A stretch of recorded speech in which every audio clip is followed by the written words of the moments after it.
French President Emmanuel Macron said Tuesday that while he sees a path towards de-escalating the situation, it could take months to resolve the crisis stemming from Russia amassing 130,000 troops and equipment along its border with Ukraine.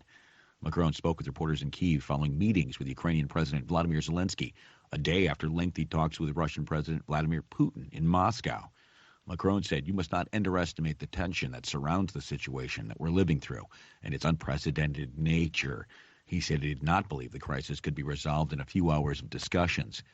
But the French leader did say his discussions with Putin had helped ensure that no further escalation of the standoff between Russia and Ukraine and the Western alliance supporting the Kyiv government would happen.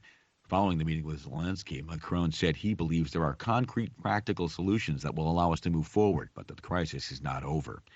Earlier Tuesday, Kremlin spokesman Dmitry Peskov said there were seeds of reason in proposals Macron had made to Putin. Peskov, however, rejected suggestions the crisis had been resolved, saying, "So far, we don't see and feel the readiness of our Western counterparts to take our concerns into account."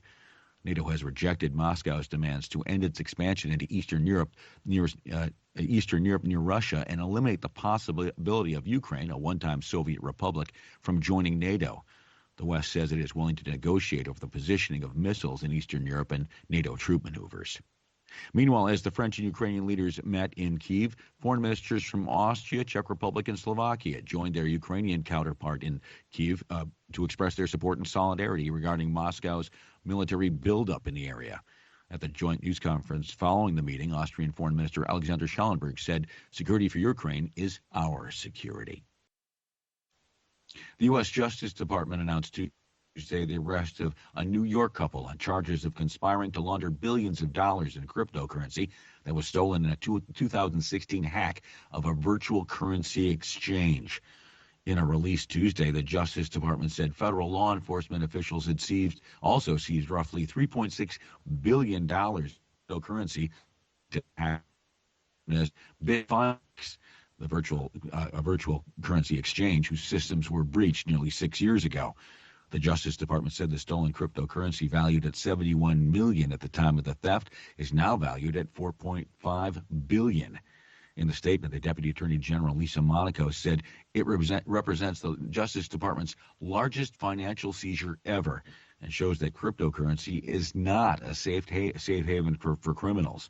She said the defendants attempted to cover their tracks by laundering the stolen funds through a labyrinth of cryptocurrency transactions that law enforcement officials were able to decipher.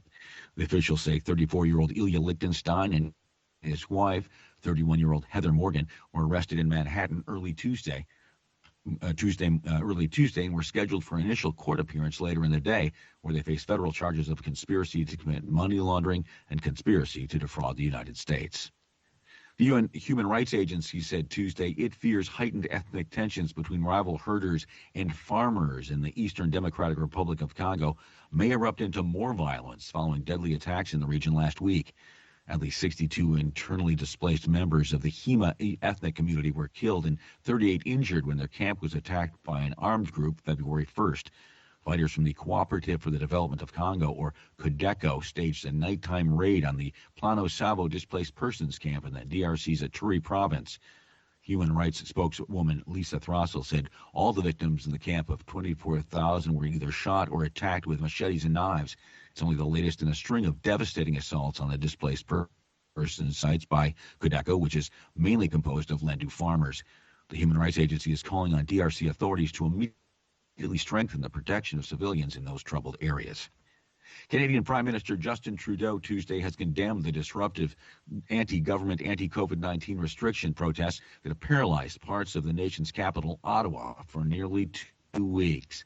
Monday, in his first speech before the Canadian Parliament since testing positive for COVID-19, Prime Minister Trudeau accused the group of truck drivers who have staged a noisy occupation of the Canadian capital of trying to blockade our economy, our democracy, and our fellow citizens' daily lives. It has to stop. The so-called Freedom Truck Convoy arrived January 29th to demonstrate against the government's mandatory vaccination order for all truck drivers.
Hi, thank you for watching.